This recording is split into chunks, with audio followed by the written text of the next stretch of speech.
Why is it so hard to find reliable answers to parenting questions? How is it in 2022, parents still search on Google for answers from strangers? Well, now there's a better way. Introducing the Good Inside membership, an expert-guided, community-powered platform redefining modern parenting. In our library, you'll find hundreds of bite-sized videos, articles, scripts, and workshops tackling the trickiest parenting topics. And it doesn't stop here. We've created a private community guided by me, Dr. Becky, and coaches trained in the Good Inside parenting method.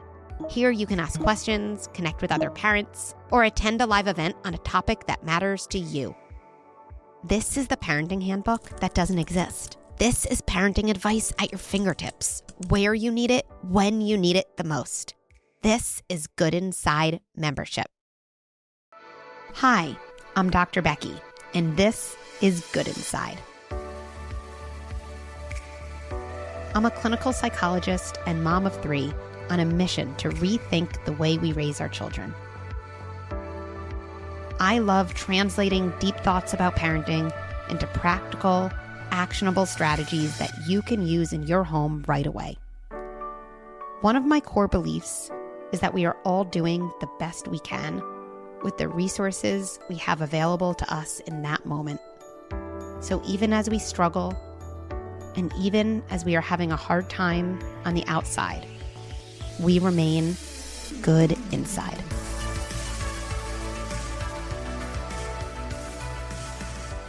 I have Rachel Jory on the pod today, and I am really excited about sharing this conversation. Rachel Jory is the founder and CEO of Daily Harvest, the company on a mission to improve human and planetary health by making it easy to eat more real, unrefined foods and vegetables every day. Rachel is also a friend, and so having her on the pod to talk about food and allergies and parenting is really such a treat. Here's the thing about this episode. Rachel and I talk about her journey with her son's extreme food allergies. But this episode is relevant for all parents, as we all have had or will have to cope with things that don't go the way we expected. So as you listen, please do think about the things your child struggles with, or the surprising bumps you've had along your parenthood road. I know that the themes that come up and the coping skills we discuss will be generalizable to a wide range of issues. With all that in mind, let's jump in. Hi, Rachel. I am so excited to be talking to you today. Welcome to the pod. Thanks so much. It's so good to see you. You too. So why don't we begin? Tell everyone listening a little bit about who you are and the kind of things that excite you or that are on your mind. So my name is Rachel Jory, and I'm the founder of Daily Harvest, which, if you're not familiar with it, is a company dedicated to basically removing the friction between the intent of eating healthy or eating more fruits and vegetables and the action of actually doing it and integrating them into your life. Sounds simple. It's not. I think we all can look at our own lives and say like, oh, okay, I could have eaten more fruits and vegetables today. So that's really our mission. And we do it in a way that makes sure that those fruits and vegetables add to human and planetary health. What's on my mind? That's such a loaded question, Becky. There's so much on my mind. Well, take a moment. And, as you're thinking about that, it's interesting how you said removing that friction between intent and kind of behavior. I've never thought about good inside in exactly that language, but we talk a lot about how parents know the kind of parents they want to be, and it's the how that can get in their way. How do I get back to that path? And in that way, our missions are so similar in giving people the how to kind of execute these intentions that they have. I love that. I mean, you have to break it down into things that feel achievable, which is so much, what listening to you on Instagram and through your, various channels helps do. So that makes total sense. I love that. So one of the things I know about you as you're thinking about the things in your mind is that you're also a mom of 2. Oh yeah, I forgot about and yeah, that's really important. There's so many parts of you. I didn't give you the chance to identify all of them. So I know there's a multiplicity beyond the single label. Don't worry. But about that, I feel like you're becoming a mom, you're starting Daily Harvest, your passion for the way food impacts our body, like that's not actually all unrelated, right? No, it's not at all. And when I started Daily Harvest, it was because of a personal health journey that I had been on where I was working really hard, burning the candle at both ends, as we often do. And I was prioritizing everything over myself. And I started breaking out in these crazy hives. And I couldn't figure out why. And I found out that a lot of it had to do with what I was eating. And it was so crazy because I knew so much about health and wellness and nutrition. I was an athlete growing up. I was actually a rower, a lightweight rower, and I'm not naturally lightweight anything. So like really having to understand how nutrition fuels one's body. And I also studied the politics of food in college. So I had just so much information about this, but even though I had that information, putting it into action, to what we were just talking about, it's actually removing that friction and putting it into action. That was so hard. And, that was kind of part one of the journey that led to Daily Harvest. But, what you were just alluding to where, then I had kids and that added so many more variables to my day-to-day equation. But the food journey itself, I was pregnant with my oldest child when I started the business, having these crazy hives, which in and of itself was pretty scary. And it turned out that he also had terrible food allergies, which I found out through an anaphylaxis episode when he was 9 months old. So, it really all has come full circle. So, wow. I mean, so just a little bit of a summary for everyone listening. Yeah. So you were pregnant when you started Daily Harvest. Yes. Very. You were also going through some health concerns yourself. Your body was not kind of feeling the way you might want it to, or at least was giving you signs that something isn't quite adding up right. Yep. And then your first son, 9 months old, has a full anaphylaxis reaction. Can you tell me, I don't know, it's like a little more about that. Like, where were you? How did that happen? Yeah. So we had started food when he was about 5 months old. And we had started, at the time, I think the research has changed since 7 years ago or 6 years ago, whatever it was. But at the time it was, it was start food at 6 months, or at least what I had been told was start food at 6 months and don't introduce any allergens until later on. Like, if there's an episode, you don't want that to happen until your child is like 9 months, a year, whatever it was. When Elon was born, he had severe eczema. And something in my gut just told me that he had food allergies. I listened to that instinct, and I'm very glad that I did. So when it came to food, I was like, I had my volume turned all the way up, and I was just very attuned to what could be happening in his body, because it was clear he had, inflammatory challenges. I was regulating what I was eating when I was nursing, trying to figure out what it could be. We went to a ton of dermatologists trying to figure out what was causing the eczema. But ultimately I had an inkling, and I was doing a lot of my own research, trying to understand, well, if he has these leading indicators for food allergies, how can I treat things differently? So we started feeding him a little bit early. And when I had finally figured out that I shouldn't withhold these allergens, that I should actually proactively introduce them to my child, he was about 9 months. So it was part of that exercise where I knew I was already a little bit later than the science was evolving towards guiding, but I was there. So what was I going to do? And it was cashew. I will never forget this moment ever. I gave him one little tiny baby spoonful. He had a huge smile on his face, and that smile turned very quickly into his eyes rolling back in his head, head to toe hives, projectile vomiting, challenged breathing, which was terrifying. as you can imagine. And, we live about a block from urgent care and another block in the other direction from hospital. And I didn't think, I just picked him up and ran with him under my arm like a football. He was 9 months and he was kind of like a chunky 9 months. Ran with him out the door to urgent care. They said, we can't help you. And they said, run to the emergency room. And because I walked in and I didn't go through an ambulance, which I didn't know was a thing, they wouldn't let us in. And I started banging on the window until a doctor came to see what the problem was. And I explained it to him. I showed them my son and they let me in. Wow. Terrifying.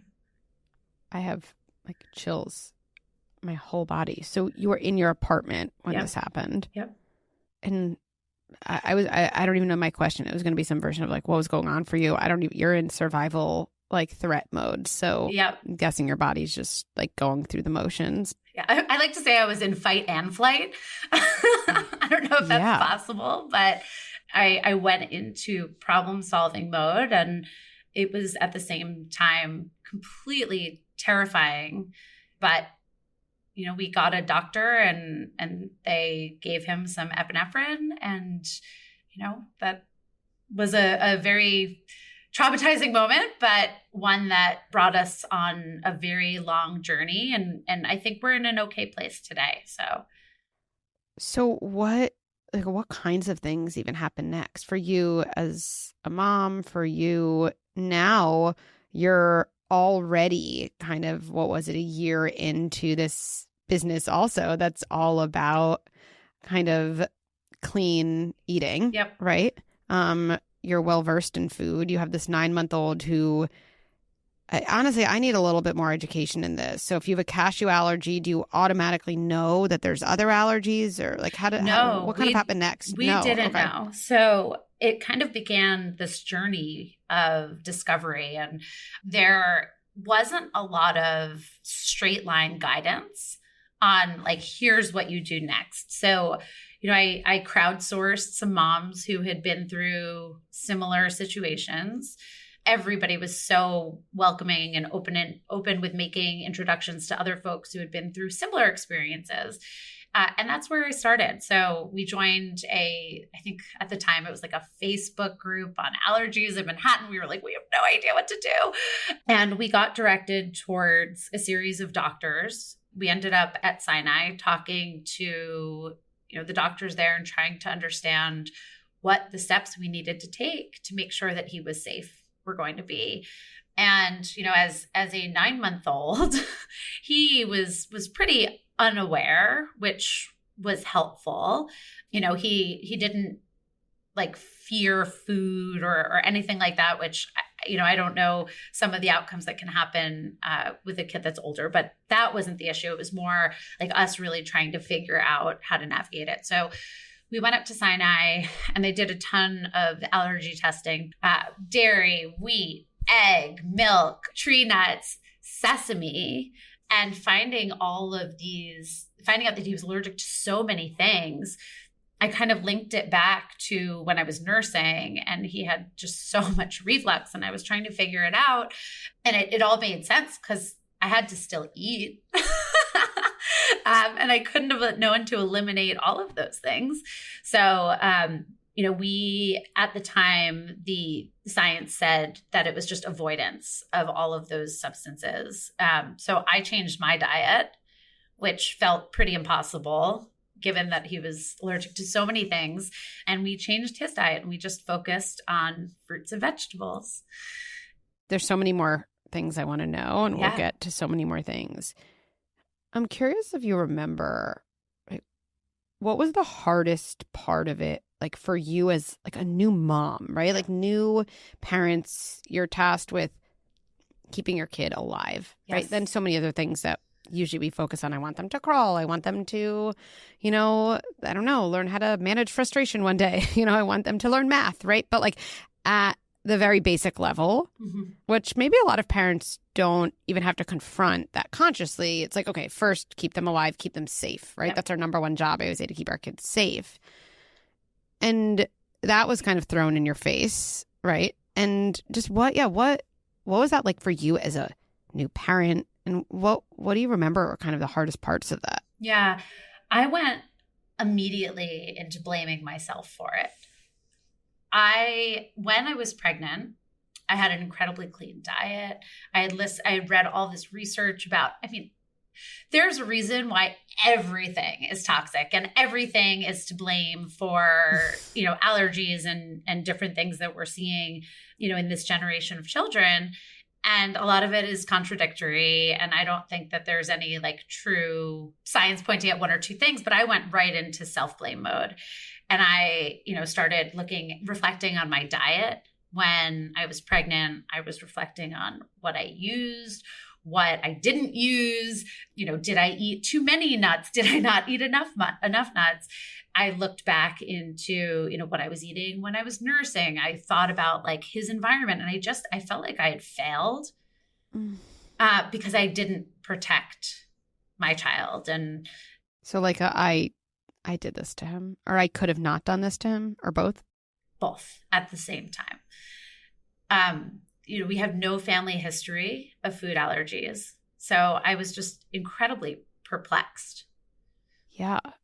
And just for everybody listening here, I'm sure there's people listening where they're fully identifying in this kind of scary food journey or allergies, eczema, inflammation. And then there's probably other people who are thinking, my kids don't have that, but they've had something, yep. Right? And I have a very minor version that first comes to mind, the other bigger versions too. But when I had my first, who's older, right, than Elon, I remember his neck, he had this torticollis, right? Or that was a word.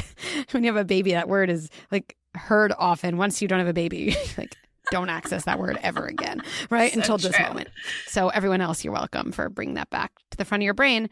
And I remember also just being I always change him in one direction, and I should have realized that I had to switch, and he is always gazing at me, whatever it is. And it's this narrative of something in the world didn't go as expected. Yep.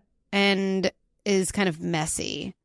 And still, this thing we do as adults that we started doing when we were kids to gain control of our environment, which is, as long as it's me, as long as it's my fault, I have some semblance of groundedness and control, yep. Right? But having said that, it also leaves us with a ton of awful distress and, guilt.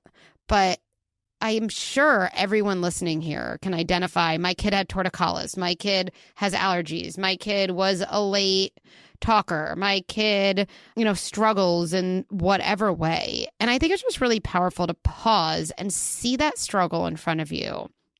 Then almost just count the seconds until self-blame as a reason comes up, because we probably can't fully get rid of that. And I would say we don't need to fully get rid of it, but just being aware of how quickly that kicks in gives us a little dissonance and kind of a little space to question it. Because I know for me in the early days of parenthood, also when things didn't go great, it was just how true the self-blame felt. It wasn't even the self-blame voice. It just felt like the truth that could spiral me. And I'm sure, I can't even imagine how that spiraled you after this hospital moment.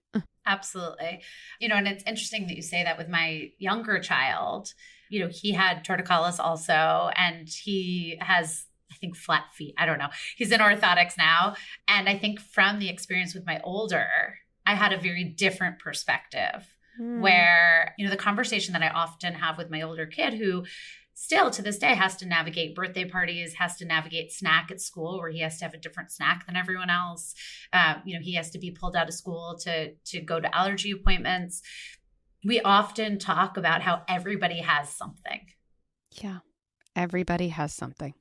Everybody does have something. And, I think if they don't now, they will. And that's not a negative prediction on anyone's life, but nobody goes throughout life without struggling and feeling a little different and wishing something else were true. Yeah, absolutely. Right? About their world. And that I feel like this is a two things are true. To your son, everybody has something, and it stinks that this is your thing. Right? Absolutely. So you're going through this, you're going through some self-blame. what helped, or like what types of things?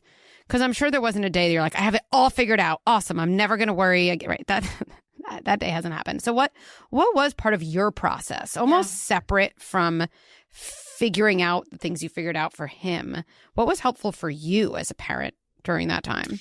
Yeah. I mean, I'm the type of person that I joke around, I call it beast mode, where I just go into extreme problem solving. And where I went with it was I wasn't truly satisfied with what I'd learned from the allergists, where, the answer was avoidance. That to me did not feel like I could send my son to school. And, I could send him to birthday parties. I could send him to camp in the future and feel like he was safe. So I went on my own journey to try to figure out what other information there was out there, what other options there were out there. And, my husband is also very much cut from the same cloth. So we went into beast mode together, which was very helpful. And we kind of, divided and conquered research, books, medical journals. We read science journals. We have no business reading science journals. We, spoke to everybody who was willing to get on a call. We, read books. We just searched everywhere we could find. And where we landed was we really believed that like systemic inflammation, based on what we had learned, was the root cause of his allergies. And everybody's different for sure. But for us, when we had gotten deep enough to understand that could be the cause for allergens, that's where I felt like we started taking back that control and that feeling of like, while we can't control the fact that he has allergies, it felt like even though it was going to be a really long path, that there was a path to at least have him feel safe and for us to be able to tell him that he would be safe in these situations, thinking 3-4 years ahead. So what we ended up doing is we ended up going to so many different kinds of practitioners, some traditional, some completely untraditional. Some of the things that we did, oh my goodness, like I don't even know if you would be my friend anymore if I told you. Like these stinky foot things that we would like put on him that made him smell like fish. Like I can't even tell you. But through trial and error and a lot of sweat, we were able to get to a place where, he can eat out at restaurants, which was such a goal for us. And, his eczema is still terrible, but it at least is contained under his shirt. So he's not self-conscious about it. And, there's a lot of goalposts that we have been able to hit that, I think if we didn't follow our instincts, we probably would not be where we are. A part of what you said that I want to kind of draw out a little bit, because it's like pinging in my brain over and over, is really doing a deep dive and learning a lot, not just taking one source, and learning from so many different sources and so many different perspectives about this struggle your child's having. And again, food allergies, something around, motor development, speech, anything, right? We do get control when we blame ourselves, right? We at least kind of tell ourselves, okay, I'm a bad parent, and if I could be a better parent, this won't happen again, or this can change, right? I mean, it does a number on us, but it does give us a sense of control. A different way to get control is learning a lot, is becoming like a mini expert in this topic. And I'm visualizing right now Elon's food allergies, right? And if everyone right now takes a struggle that their kid has and almost just visualizes it even as like a circle in front of them, blaming yourself really is kind of an act of shutting out this issue. You kind of gaze in and you're like, I'm a horrible person, right?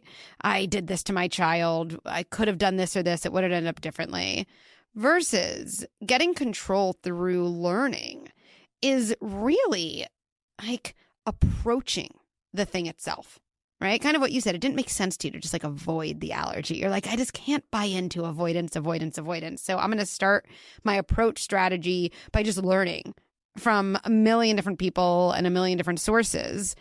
And it's so empowering to get control through learning, through saying, yes, so many people know a lot of things and there's a lot of probably contradictory information out there, but maybe I can trust myself to consume it. And in the process of doing that, like, see where I land. Yep. Right. And it sounds like that balance of kind of, okay, pausing the self-blame for a second, or at least giving it a back seat and learning.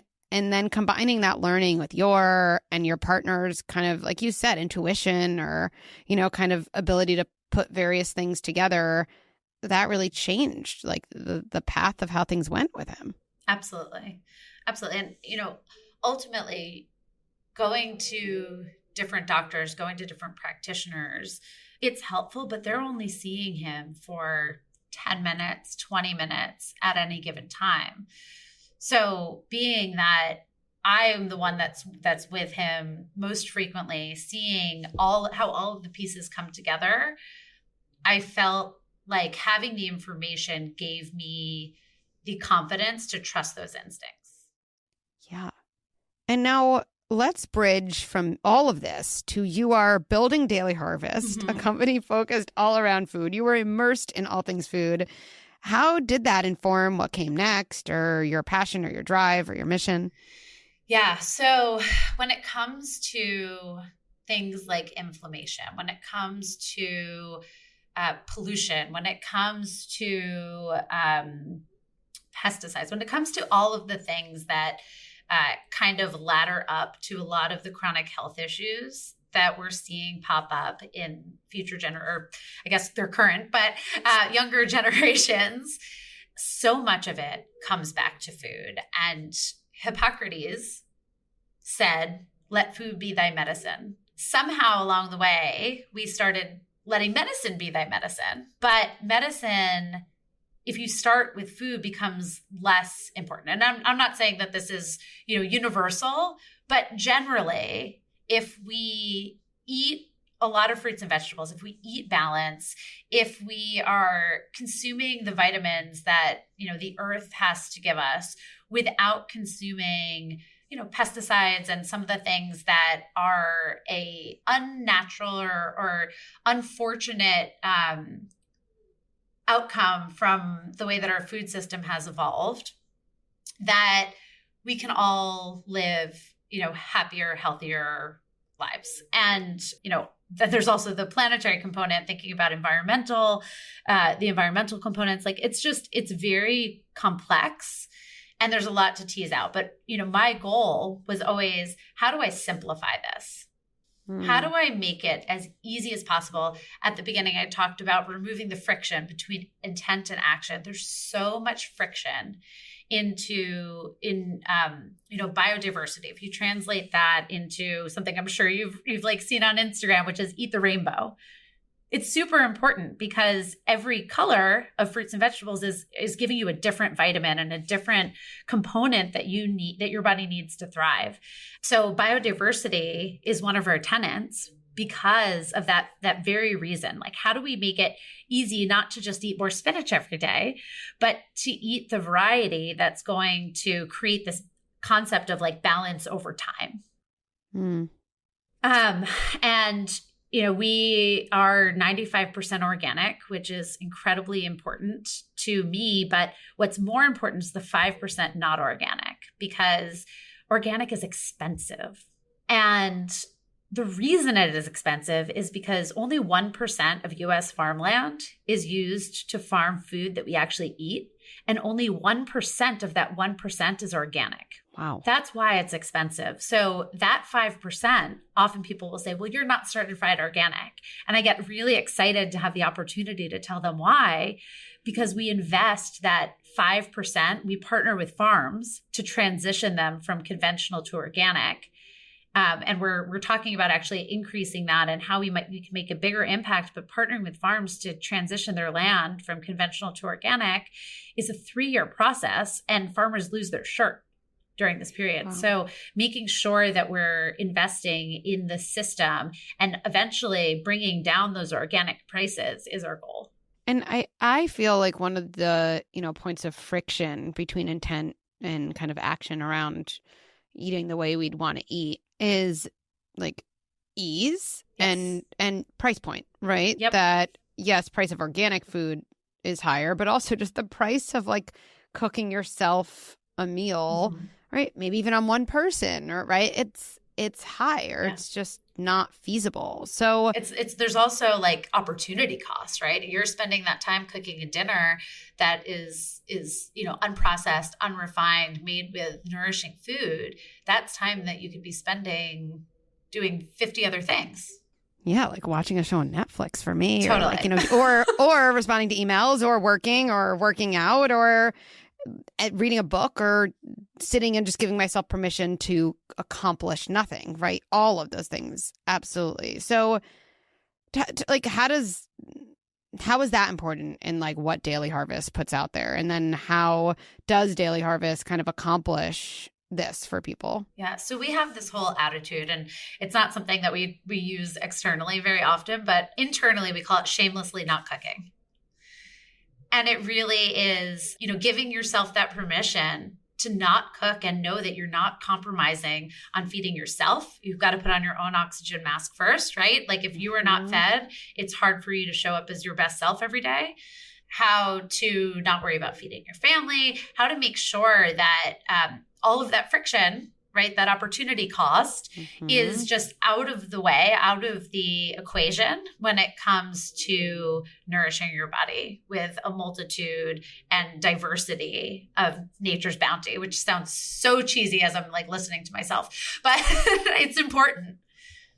But it's true. I mean, and obviously so many people listening here are parents, and, as parents, like we are caregivers, right? Mm-hmm. And I think a lot of us, it's not even until we have a kid that we realize, wow, I need to be a caregiver of myself. I need to be a better caregiver to myself as a foundation.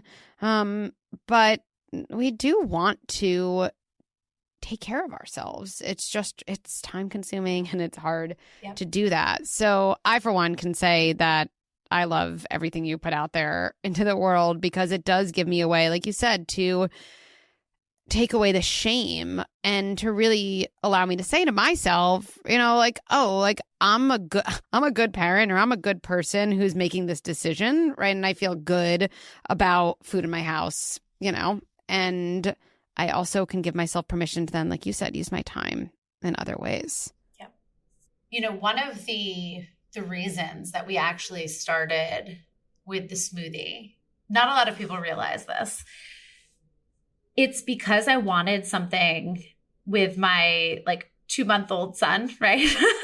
that I could eat with one hand. And I thought a lot about that postpartum moment where your body is just depleted of so much because you've given so much to your child. There's a lot of research on postpartum depletion and whether you believe in it or not. I knew that I was depleted. Mm-hmm. And there are so many cultures that really focus on that 4th trimester as a moment to truly nourish yourself and taking care of mom in those moments and not focusing so much on baby in those moments. And it's something that's just missing from American culture for the most part. So that was a lot of the insight and motivation for starting with the smoothie. And I was literally thinking about, what can I eat that is a, whole, nutritious, going to give me the vitamins I need to nurse, to take care of my child, to work, to do all these things and show up in all these different places that I need to show up in a way that doesn't require me to, put my child down, like take my hand off of my computer.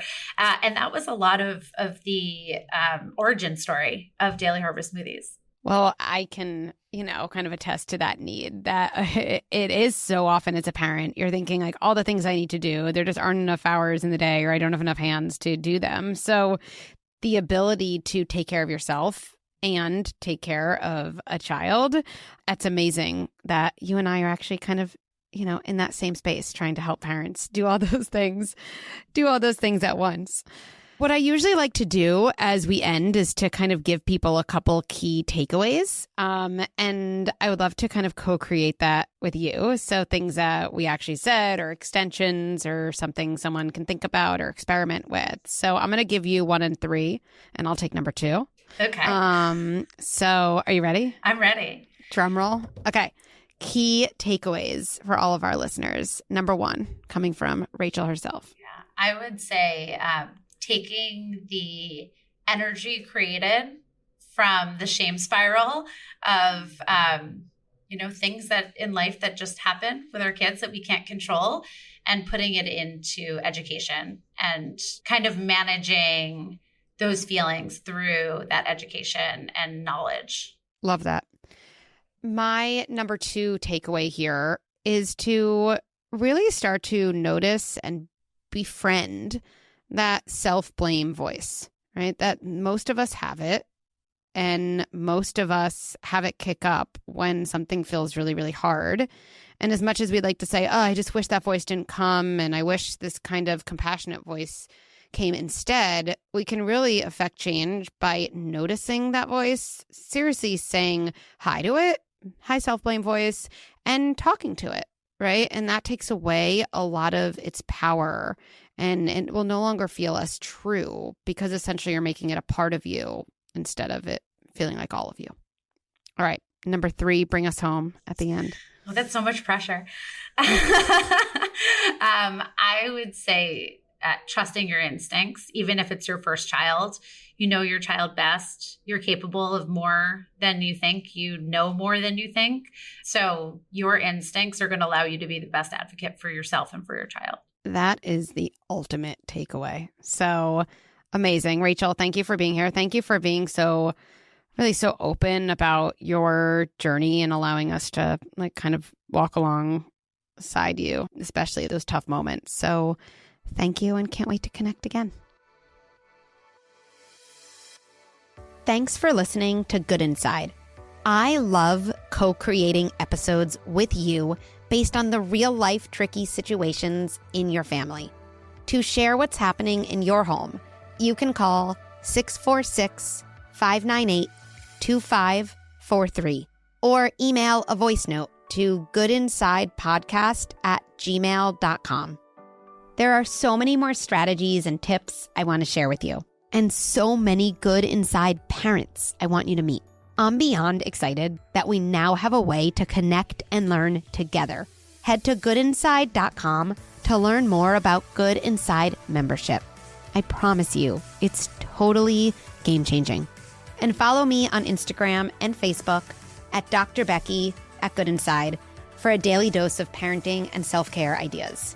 Good Inside with Dr. Becky is produced by Beth Rowe and Marie Cecile Anderson, and executive produced by Erica Belsky and me, Dr. Becky.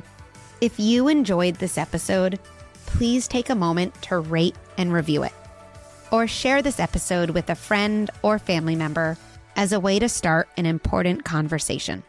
Let's end by placing our hands on our hearts and reminding ourselves, even as I struggle, and even as I have a hard time on the outside, I remain good inside.